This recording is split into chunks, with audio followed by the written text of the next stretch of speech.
Leslie Kleinman was raised in a religious Orthodox household by his father, who was a shochet, a kosher slaughterer.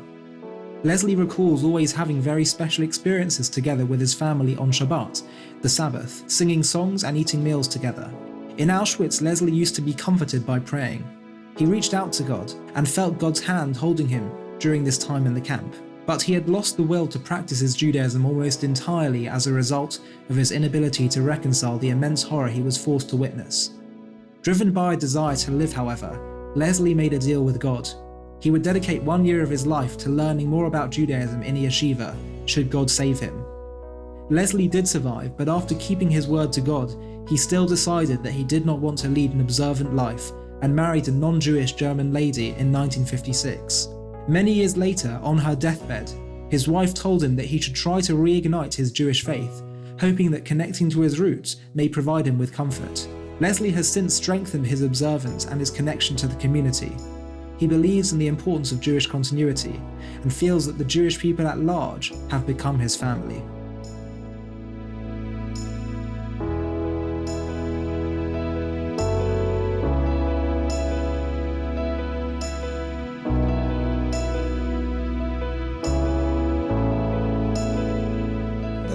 This is Shiva sitting. Sorry? I was sitting Shiva Right. in Auschwitz. You were sitting Shiva in Auschwitz for your family. For the family. And all the students that were on that trip with you were coming to yes. to give you a hug and a greeting. That's right. So you kept your deal with God and you went to yeshiva for a year afterwards. That was here in England, yes? In Manchester. In Manchester. That must have been a very painful year for you, given all the trauma that you had been through. It was actually, because I never learned much. And I said, well, how come you went and didn't learn? I said, I didn't promise God I'm going to learn. I promised God I'm going to go to yeshiva, and that's what I done. Right. But at least, I kept it, well, we had no choice. I had the Jewish ways, Right. From the rabbis and so on. So I want you to explain to us what happened. You started dating a non-Jewish girl, and after dating for a while, you were driving in a car together when something life-changing happened. Can you tell us what happened? Yes, what happened was that I have told her, you're a very nice person, I really care for you, but I come from a very religious family, with side locks and all these things. And I say to her, the answer she gave me is, well, it's a good job your father's not here, because otherwise I couldn't have married you. That's what she said. Well, I don't know if she meant it or not. But anyway, I said, it's time, I think we should leave it now. And, as I'm saying this to her, she agreed that we're separating. And would you believe it, we have a head-on collision. You had a car crash. She went right through the window. It was 1954. There's no seat belts in those days. And she cut all her face to pieces, and she done her spine in. And this was after you agreed to separate at this point? This was after to separate it. And I felt like she went into the hospital, and it was my fault. And I felt like, as Jewish people, we should have a heart, regardless what she is. If she had people, family, I wouldn't have bothered. But she had nobody. She had family, but they were in Canada. But there had nobody in England. And the thing I've done, she was in a terrible agony, So I never knew I'd got to bring flowers, for instance. I never took flowers up there, because I was brought up in very religious ways. And I remember going there, to see her. And the first thing, she didn't expect me. And the first thing I could see her lovely green eyes. She was ginger. And lovely green eyes. And with that eyes, she was smiling. She didn't believe I would come. And I could see how happy she was, to see me. And so I managed to go every time to see her. And she was there 3 months. And while she was there, I used to visit her every Sunday, because it was my day off. And I remember once one of the, Salisbury, very posh people there, rich people with mustaches, the colonels, order, And one woman comes in, and she spits in my face. She calls me a dirty German, because she saw the passport of hers. She thought I was a German. But I wiped my face and I didn't say nothing. I'm not the type to have an argument with her. I wasn't going to have an argument. So then the doctors told me that she'd never be right. Rebecca is going to be all her life. So it's true. They can't fix a spine. So eventually she died of leukemia. But this was much... You married her? I married her. I was married to her. People said to me, marrying her, after 4 weeks you'll be back running to us. I was married to her for nearly, I've known her 50 years. Right. And... They gave me 2 lovely children. And did you want to marry her, or did you think, I want to marry someone Jewish, but I must marry her? It wasn't like that. I didn't want, because we went to bed together. I didn't want to have children who hasn't got a name. Accidents could happen. So we went to the Limehouse in London, right? And we went to the register office. We didn't have any money. She didn't have any money. I didn't have any money. Mm-hmm.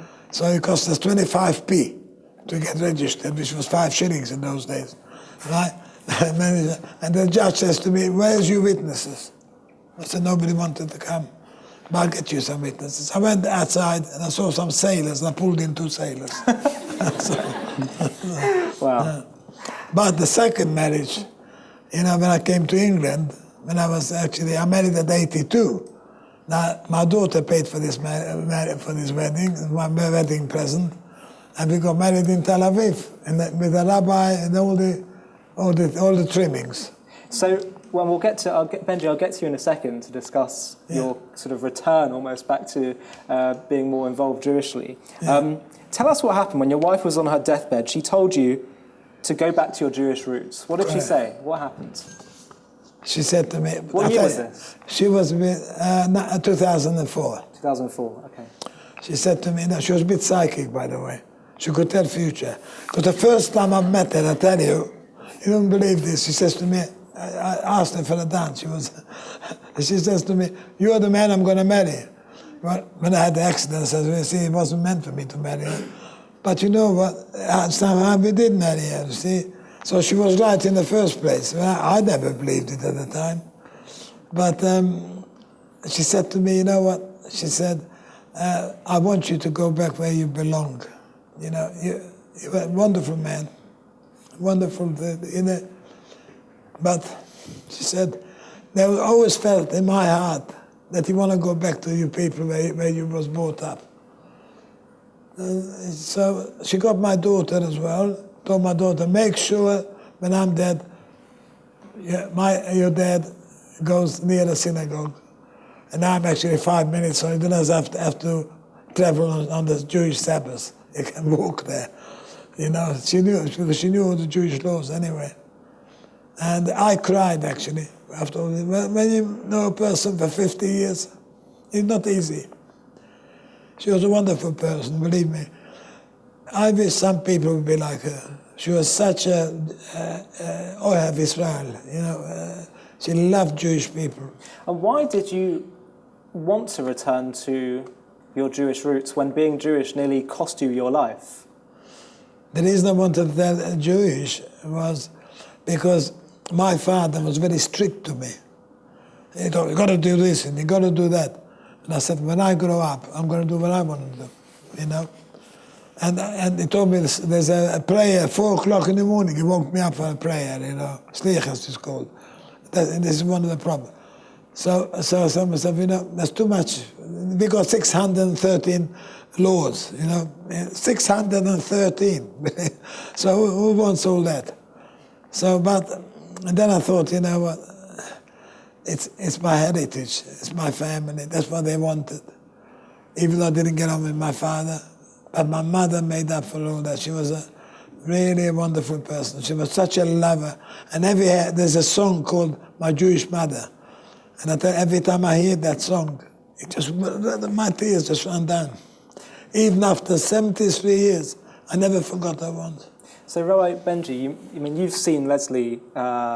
You've taken him on trips to Poland, and you've seen him sort of resolute in his commitment to being a positive person, educating others, and now we see also being sort of rededicated to his Jewish identity. It must be a remarkable thing to see. It's incredible to see someone like Leslie who's been through so much, and he comes back, and just, when you see him and he goes on with the groups to Poland, it's a whole different kind of experience for them when he's there. We just, recently he was there with, I think 6 or 7 busloads of people. Wow. And you just see the video of when he walks in and people singing, and he tells his story, and it just kind of, it changes people's lives, He was telling me on the way here, we drove for a couple of hours to get here, and Leslie just telling me story after story of him traveling to different shuls and synagogues to meet people who are becoming bar mitzvah, who he doesn't even know their names, and he goes there just to give them a blessing, and because he knows it's going to impact them. He knows what that's gonna do for them. They believe that a survivor who goes to synagogue and lays his tefillin, the steps, the holy scriptures, he can give blessings. They believe that. So I'm not so sure. Because, and they ask me always, can you give me a blessing for going to the university to pass the exams? I said, that I can't do, That's up to you, how much you study. It's not going to up disappoint a lot of people in this room. I know, it's very difficult to say. And my father taught me, always tell the truth, and I'm telling the truth. I'm not to judge, I would say a blessing, but wherever it's going to come, I don't know. Some of them actually were all right. But, it's... I don't know who discovered it. I think there was a Satmar rabbi. He wanted to go to Israel. He didn't want to stay in Israel, so he told everybody that somebody else can say blessings if we haven't got anybody. So what do you do when you go to the camps? When you go back there with students? I mean, you see this as well, right, Benji? Can you remember aspects of it? Can you say, I was standing here at this point, I was there at that moment? Most of it. Most of it. For instance, they asked me about the beds. I said, 6 people, can you imagine, sleep in one bed? How can you sleep 6 people? You found your bed? We found my bed. Your well, bed. Not my bed, but the same, very similar. Okay. They haven't got some of the beds there anymore, so some is similar.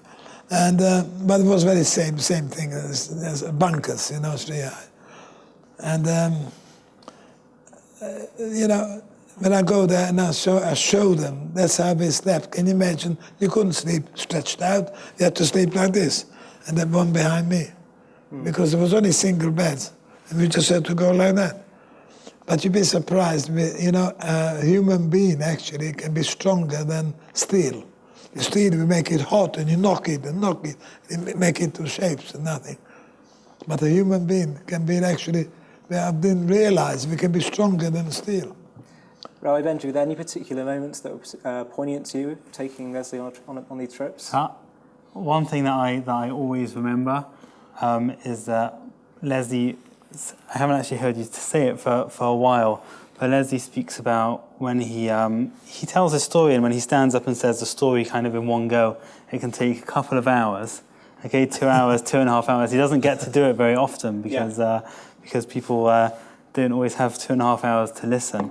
But I remember hearing him saying his story and about the separation and all these different things, and him not crying until he got to the point where he speaks about, and you see it in the displays there in Auschwitz, and he speaks about it there in front of the display there of the talisim, okay, of the tzitzit, and he speaks about when he was told to remove his clothes. You had with him the chumashim, right? And he had a Bible, the chumash, Bible, yeah. and he had to leave it there, and he was told that you're gonna go into the showers and you're gonna come back and you'll get your things back. Just leave them here for the moment. And he goes in, and of course they don't come back out to their clothes. They go out the other end and get given the striped, uniform of Birkenau. And it was then when he speaks about remembering losing this chumash, that was when he started to cry. And just seeing that, they speak about all the different types of separation, but it was that separation that really kind of got to him. My grandfather gave me for my bar mitzvah, he gave me a suda, a leather, and it was gold letters written my name. And my father gave me the tefillin, So that's the only thing I possessed. I didn't have anything else. We were very poor. I didn't have any diamonds and watches or anything like that. And then they took it away from me, and they burnt it. Didn't mean nothing to them, but to me. You seem to be, you're clearly a very spiritual person. Did you ever have any moments of doubt throughout your entire life? Have there been moments where you thought, maybe there is no kind of guiding force in my life? You kind of gave up on it? At the beginning, a lot of our boys, I'll tell you that now, they actually, I'm with them the same. We didn't really 100% believe, in God. Where was he? We had the same idea. But, meeting, I tell you what got me to be spiritual. It was the first time when I was there 10 years ago. I arrived there from Canada when my wife died. She died in 2004.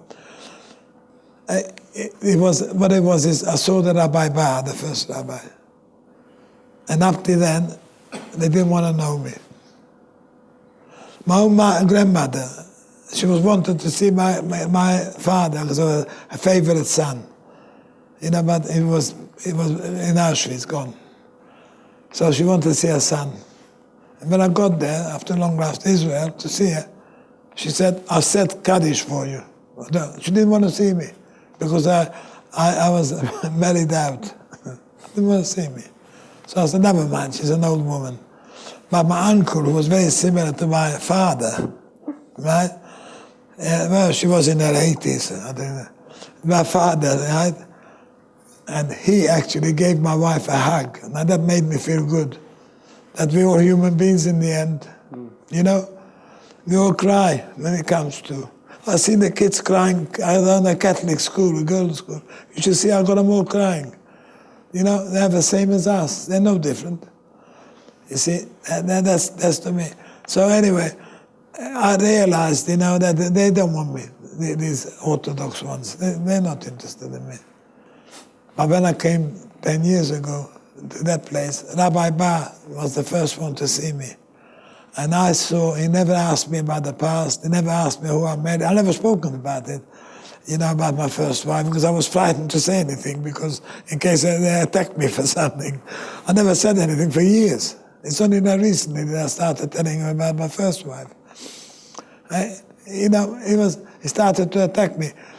But I could see the heart in him, he could see the love in him, and he didn't care that I wasn't there for 60 years or 50, 60 years, whatever it was. He didn't see that. And did that mean that you'd forgotten most of... And when I see him like that, Rabbi Bar, I tell myself, you know what? There's some good-hearted people, and they know I've been through it, but he never mentioned it once. He wanted me to be in his fold. Did you always remember how to read Hebrew, all the different customs, all the different laws? Was it always with you? Because you weren't observant for many years. I wasn't observant. But did it all come back to you straight away in your Straight away. Straight away. And what's more interesting is that I never spoke Yiddish in the Yiddish language. And these Orthodox Jews came to Southend, and they can't believe, what a wonderful Yiddish he speaks. And then it came back to me. The same thing with Hungarian. I've forgotten Hungarian. So in I believe it was 64, at the Hungarian uprising, and they came to Aldgate in Lemon Street, and they couldn't find anyone who could speak Hungarian. So they found me. I said, well, I'm not sure if I can speak Hungarian. It's many years I spoke Hungarian, But anyway, I tried. And do you know what? As soon as I saw him, he spoke to me, he came back to me. It's like I spoke all the time. So the same was with the Yiddish. We came back, and I go to some of them. They don't speak. The youngsters, they don't speak English. They prefer Yiddish. They speak Yiddish the whole story. It's Stanford Hill. I want to go back to the audience again. Does anyone have any particular questions on Leslie's Jewish journey and his experiences after the war? Yes. So you said that during the war, you. When things were really bad, that you were praying to God and somehow God helped you and got you out of a difficult situation. Was there any time in the 50 years where you weren't observing Judaism that you came across something difficult and you prayed to God? Or maybe not in the same way, but did you ever think, God help me? Is there something he can do to help you? Did that ever happen? Not as much as I do now. But I did. We belonged to the Reform synagogue. Right. So my wife could read English. Right. So we went every Saturday. We went to the synagogue. You did. Every Saturday. And she lighted the candles on Friday night. So would you still do things like a Seder night? Did you do things like, We Hanukkah just done candles? the two of us. You did? So you did observe some elements of Jewish life? Yes. Okay. It's just the two of us. So what's changed now? How has your observance shifted now? Now it's shifted because first I had Rabbi Garson, I don't know if you ever heard of him. And the first time I met him, 8 years ago, he said to me, he's got 7 children. He's got 4 daughters and 3 sons. And I said to him, I can't believe this. Impossible. I've lost 4 sisters and I've lost 3 brothers. And you know what? You telling me you got them. And I got very close to his children. And they all call me grandfather, Zayda. And they're so close to me, like if I was a real Zayda, if you know what I mean. It is amazing. And every time, when you coming, they keep on, when you coming to Bournemouth, you know. You see, so, so again, it was God. I must say just one thing, another miracle which I've had. When we were in Flossenburg, another camp, it was full of lice. So they told us, I've asked God, let's move from here. We can't bear it. And funny enough, we were full up. I couldn't sleep. I had to sleep in the yard. So we moved out, right, on the train, and we were full up. And as we were full up, 2,000 people on this train, and that's what they done normally. And very full, the Americans came and bombed the engine. So we couldn't go anywhere. So we had to march again. This was already in April. And I was very upset because I'd done so much. My feet were sore, bleeding. On the march again, very upset. And I'm thinking, I'm terribly upset. But what I didn't know was, I found out only after the war on a documentary, which is a truth, that there were 3 trains sent from Flossenburg to Dachau with 2,000 people each. And what they done is, they never opened the doors. And the smell in the camp was unbelievable. And the Americans said, what the heck is going on here? Where does this smell come from? So they went to look for it, and they found the trains. And when they opened the doors, they were already raw flesh, all of them, all dead. 6,000 people. And they asked the guards, they go find the guards. They said, why didn't you open the doors for these poor people? My job was to bring him here. My job was not to open doors. It was padlocked. What type of answer was that? I don't know. But right away, I thought, you know what? I was upset. When I saw this video, I was upset that I had to march again, which I didn't know. That God saved my life. Because if I was in that train, gone with the others, then I wouldn't be here today. Can you mention that, I remember seeing in the documentary something about the shoes they made you wear on the death march? Yeah, the clogs. Which are effectively wooden. Wooden shoes. Yeah, it was terrible. Was it done in order to make it more difficult? That I don't know. I don't know. But it was a dead march, and I didn't give up because they didn't give us any food. So what I done is I saw the snow, 2 feet. I drank the snow for dryness, and as I put my hand in, I noticed there's lovely grass, vegetation. And I lived on that for 6 weeks. You ate grass? Grass, that's it. I saw people, some others eating the dead bodies, but I couldn't do it. So I said, oh God, I'm eating the grass. You know, I survived on that. There's a story about after you were liberated where someone suggested swapping shoes with an SS soldier? Yeah, that's correct. Explain the story. Yeah, when the American soldier, if I told you, liberated me, it took me, he was the first tank, by the way, coming out, I heard noises, he was the first tank. And he took me to the tank, and he saw my feet were terrible state, bleeding. So he take off this, and I asked him the size, the Nazis, it happens to be size 11, 44. I mean, and he says, he took off the boots, and the American soldier gave me the boots, and he says, he gave him the clogs, see how he feels. Yeah, that was true. Are there any more questions from the audience? Yeah, over here. There are many people in our community who won't go to the camps or see what happens, and let alone won't even buy German. But you are you have directly seen the effects of the Holocaust as a survivor. How did you find it in yourself to return and to see what to show other people what went on? Oh, I didn't return to Auschwitz before 2011. And can you tell us what it was like? And also, Rabbi Benji as well. I'm interested in your input on this. What was it like? The first time, funny enough, I came with Rabbi Bar, actually, the man. He's not like Rabbi Garson. He hasn't got nothing in him like him. He can get people. This one is... But anyway, he only managed to get 4 people to come to Auschwitz. So 4 people is no good. You know? You need a group. Anyway, when we got there, and there was 3, what do you call them, Matzevas. What's the Matzevas?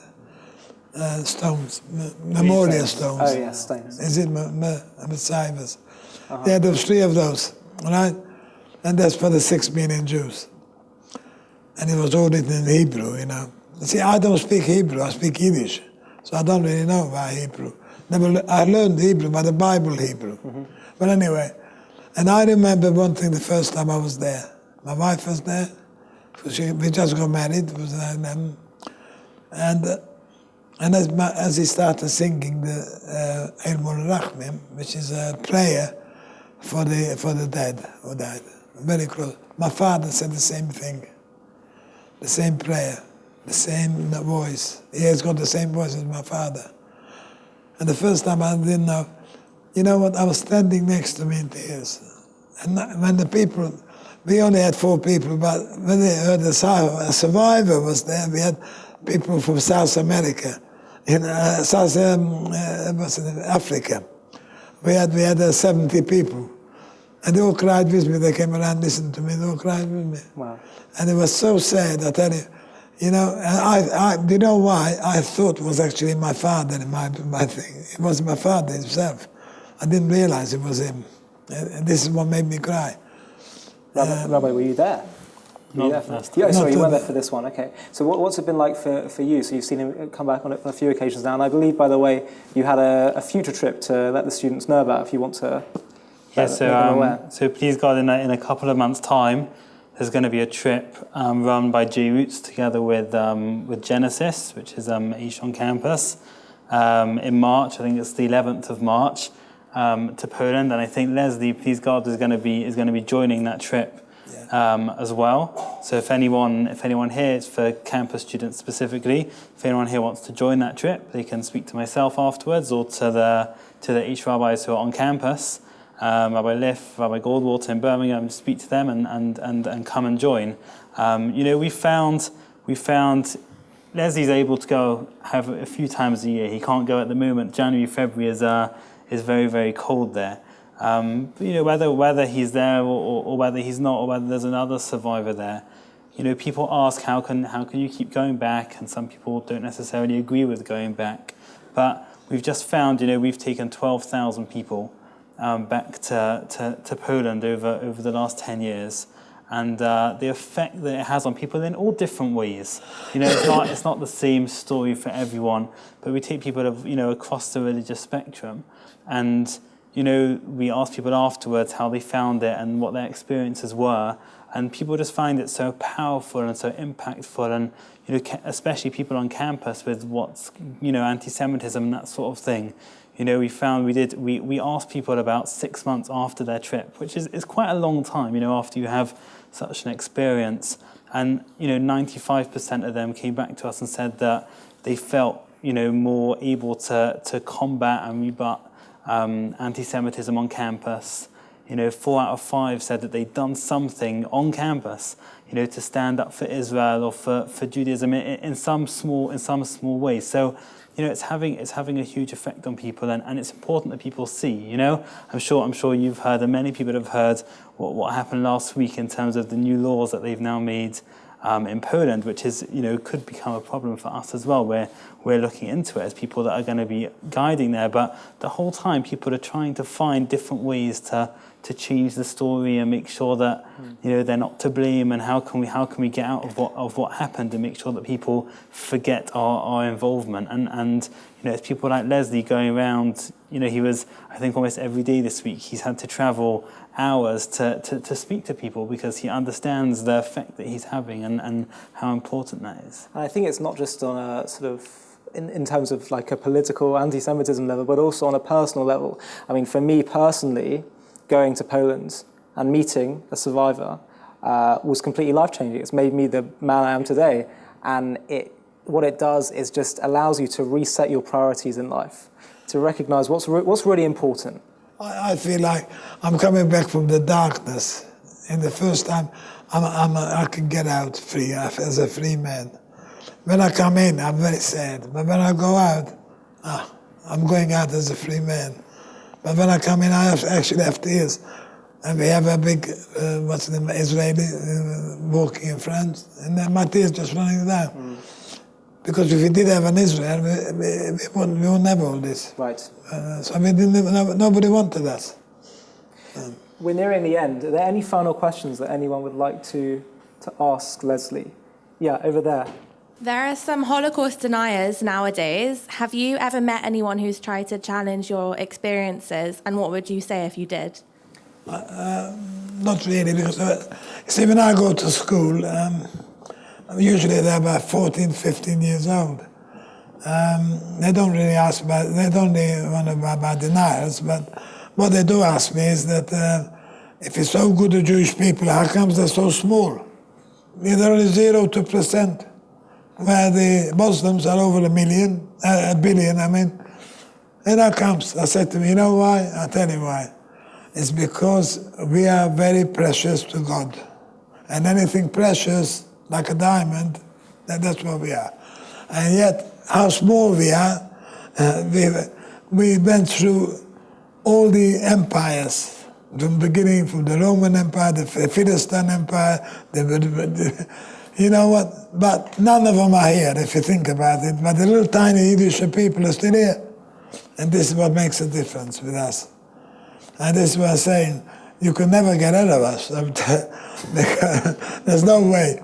Because we are, in many ways, we don't, I mean, the Palestinians, for instance, they're about 90 years or something like that. 70 odd years. They're still, haven't got nothing. If we were in Lebanon, I can tell you, within 5 years we'd have a business and we wouldn't ask nobody for money, But they're asking for really all this for money. So that's the difference. We always worked hard to get somewhere.